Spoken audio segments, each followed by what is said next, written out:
Hi എല്ലാവർക്കും രേഖാസ് kitchen വേഡിന്റെ പുതിയ വീഡിയോയിലേക്ക് സ്വാഗതം. ഇന്ന് ഞാനിവിടെ ഉണ്ടാക്കാൻ പോകുന്നത് നമ്മുടെ തൃശ്ശൂർക്കാരെ സ്വന്തം പരിപ്പ് കുത്തി കാച്ചിട്ടും ഉണക്കസ്രാവ് വറുത്തതാണ് കേട്ടോ. അപ്പൊ ഞാൻ പരിപ്പ് കുത്തി കാച്ചാനുള്ള സാധനങ്ങൾ ഞാൻ ഇവിടെ എടുത്ത് വെച്ചിട്ടുണ്ട്, ഞാൻ കാണിച്ചു തരാം കേട്ടോ. അപ്പൊ ഇതിലേക്ക് ആവശ്യമുള്ള പരിപ്പ് ഞാൻ കഴുകി വാരി എടുത്ത് വെച്ചിട്ടുണ്ട്. അപ്പൊ നമുക്കത് കുക്കറിലേക്ക് ചേർത്ത് കൊടുക്കാം കേട്ടോ. ഇതിലേക്ക് ആവശ്യമായിട്ട് ഞാൻ 4 പച്ചമുളക് രണ്ടായി കീറി ഞാൻ ഇട്ട് കൊടുത്തിട്ടുണ്ട് കേട്ടോ.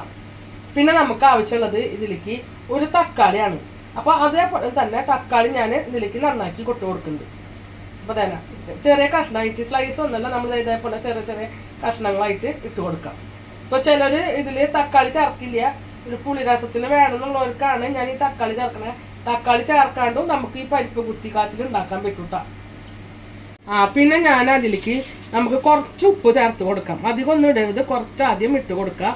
പിന്നെ നമ്മൾ ഇതിൽ മഞ്ഞപ്പൊടി വേറെ പ്രത്യേകം ഒന്നും വേണ്ട. പിന്നെ നമ്മൾ ഒഴിച്ചു കൊടുക്കുന്നത് വെള്ളമാണ് കേട്ടോ. വെള്ളം അപ്പം നമ്മൾ ഈ പരിപ്പിൻ്റെ മുകളിലല്ല, കുറച്ചധികം നിൽക്കണം. ഇതെന്ന് പറഞ്ഞാൽ ഇത്തിരി ചാറിലോട് കൊടുത്ത് നിൽക്കണ സൈസ് വേണം നമ്മൾ പരിപ്പ് കുത്തി കാച്ചാനായിട്ട്. നമുക്ക് ഇനി കുക്കർ അടച്ച് വെച്ചിട്ട് ഇത് നല്ല ചില പരിപ്പുള്ള വ്യത്യാസത്തിനനുസരിച്ച് നമുക്ക് ഇതിൻ്റെ വേവ് നോക്കാം. അപ്പോൾ ഞാനെടുത്ത പരിപ്പിന് ഒരു വിസിലിൻ്റെ ആവശ്യമുള്ളൂ. അപ്പോൾ ഇത് ഒരു വിസിലടിക്കുന്ന വരയ്ക്ക് നമുക്ക് അടുപ്പിൽ വെച്ചിട്ട് ഒരു വിസിലടിക്കുമ്പോൾ തീ ഓഫാക്കാം കേട്ടോ. നമ്മൾ നേരത്തെ പറഞ്ഞ പോലെ അതെ ഉണക്കസ്രാവ് എടുത്തിട്ട് ഞാൻ വെള്ളത്തിൽ ഇട്ട് വെച്ചിട്ടുണ്ട്. അപ്പോൾ ഈ വെള്ളത്തിൽ ഇട്ട് വെക്കുന്നത് ഉപ്പിൻ്റെ അംശം കുറയാൻ വേണ്ടിയിട്ടാണ് കേട്ടോ. അപ്പോൾ നമ്മുടെ കുക്കറിൽ ഒരു വിസിലൊക്കെ വന്ന് അതിൽ എയറൊക്കെ പോയിട്ടുണ്ട്. അപ്പോൾ നമുക്കിത് തുറന്ന് നോക്കാം കേട്ടോ. അപ്പോൾ അതേ തുറന്ന് നോക്കുമ്പോൾ അതെ നമ്മുടെ പരിപ്പൊക്കെ ഇതേ വെന്തുണ്ട്.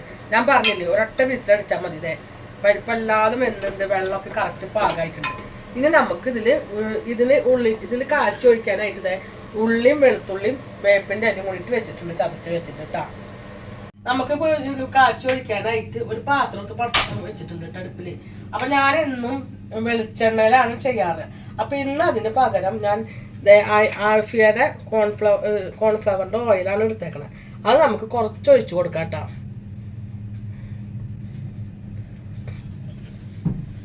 അതിനുശേഷം നമ്മൾ ചതച്ച് വെച്ച വെളുത്തുള്ളിയും ചുവന്നുള്ളിയും വേപ്പിൻ്റെ അല്ലയും ഇട്ട് കൊടുക്കാം. ഇത് നന്നായി നമുക്ക് മൂക്കണം കേട്ടോ. അപ്പം ഞാൻ മൂക്കാനായിട്ട് മൂത്ത് വരാനായിട്ട് നമ്മൾ വെളിച്ചെണ്ണയിൽ ഇട്ട് കൊടുക്കുന്നത്. പിന്നെ ഇതിൻ്റെ ഇടയിൽ നമ്മൾ പരിപ്പ് കുത്തി വേവിച്ച് വെച്ചിട്ട് നമ്മൾ ഉപ്പുണ്ടോ നോക്കണം. ഉപ്പ് പോരായി വരാണെങ്കിൽ നമുക്ക് ഈ ചതച്ച ഉള്ളിയിലൊപ്പം കുറച്ച് ഉപ്പ് ചേർത്ത് കൊടുക്കാം. അപ്പം നമ്മുടെ ഉള്ളിലൊക്കെ ഞാൻ മൂത്ത് തുടങ്ങിയിട്ടുണ്ട്. അപ്പോൾ ഈ പരിവാകുമ്പോൾ നമ്മൾ ചതച്ച മിളക് ഇതിലേക്ക് ചേർത്ത് കൊടുക്കണം. അപ്പോൾ അതിലേക്ക് ഞാൻ ഒരു 1.5 ടീസ്പൂൺ ചതച്ച മിളകാണ് ചേർത്ത് കൊടുക്കുന്നത്. അതിനുശേഷം നമ്മൾ നന്നായി ഇളക്കി കൊടുത്ത് നല്ല പോലെ മൂത്ത് വരണം. പക്ഷെ കരിയാനും പാടില്ല കേട്ടോ. അപ്പോൾ അതായത് നമ്മുടെ മിളകൊക്കെ നന്നായി മൂത്തുണ്ട്. ഇതാണ് അതിൻ്റെ പാകം കേട്ടോ. അപ്പോൾ നമുക്ക് ഇത് സ്റ്റൗ ഓഫാക്കി കൊടുക്കാം. അതിനുശേഷം ഇത് നമ്മൾ വേവിച്ച് വെച്ച പരിപ്പ് കറിയിലേക്ക് ഇത് ഒഴിച്ചു കൊടുക്കാം കേട്ടോ.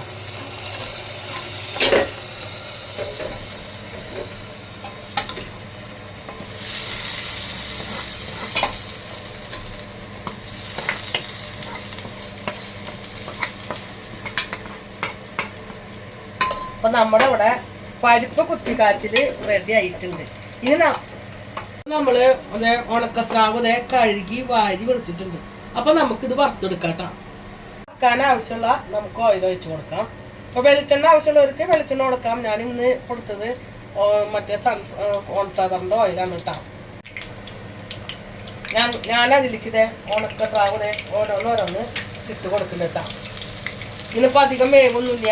പിന്നെ ഞാനിതിൽ ചിലവർക്ക് ആവശ്യമുണ്ടെന്ന് വെച്ചാൽ നമുക്കിതിൽ മുളക് പൊടി ചേർത്ത് കൊടുക്കാം. ഞാൻ മുളക് പൊടി ഒന്നും ചേർക്കാണ്ടാണ് ഇങ്ങനെ വറുക്കാറ് ഉണക്കമീനൊക്കെ. അപ്പോൾ ഇതേപോലെ പറക്കിയിട്ട് കൊടുക്കാം കേട്ടോ. അപ്പോൾ ഒരു വശം മൊരിഞ്ഞ് വരുമ്പോൾ മറച്ചിട്ട് കൊടുക്കാം. നമ്മുടെ മീനിൻ്റെ ഒരു വശം മൊരിഞ്ഞിട്ടുണ്ട്. അപ്പം നമുക്ക് ഇതേപോലെ മറച്ചിട്ട് കൊടുക്കാം കേട്ടോ. ഓരോന്നോരോന്ന് നമ്മുടെ സ്രാവൊക്കെ നന്നായി മൊരിഞ്ഞിട്ടുണ്ട്.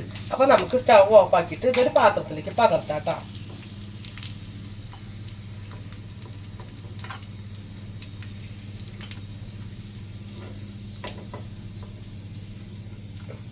നമ്മുടെ പരിപ്പ് കുത്തിപ്പൊടിയും ഉണക്കസ്രാവ് വറുത്തതും ഇവിടെ റെഡി ആയിട്ടുണ്ട് കേട്ടോ.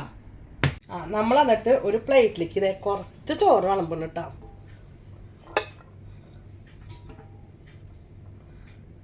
ചൂടുള്ള ചോറിലേക്ക് നമ്മൾ നമ്മുടെ പരിപ്പ് കുത്തിപ്പൊടി അങ്ങോട്ട് ഒഴിച്ച് കൊടുക്കാം.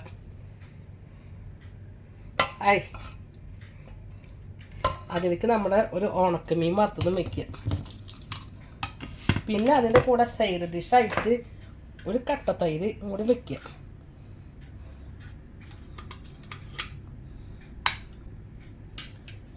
അപ്പോൾ നമുക്കിതിനെ കുറേശ്ശെ എടുത്തിട്ട് ഇങ്ങനെ കൂട്ടി തിരുമ്പാം.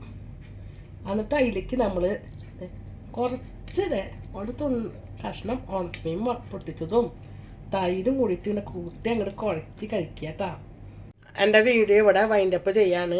എൻ്റെ വീഡിയോ ഇഷ്ടപ്പെടുകയാണെങ്കിൽ ലൈക്ക് ചെയ്യുക, ഷെയർ ചെയ്യുക, സബ്സ്ക്രൈബ് ചെയ്യുക, കൂടെ ബെൽ ബട്ടണും കൂടി അമർത്തണം കേട്ടോ.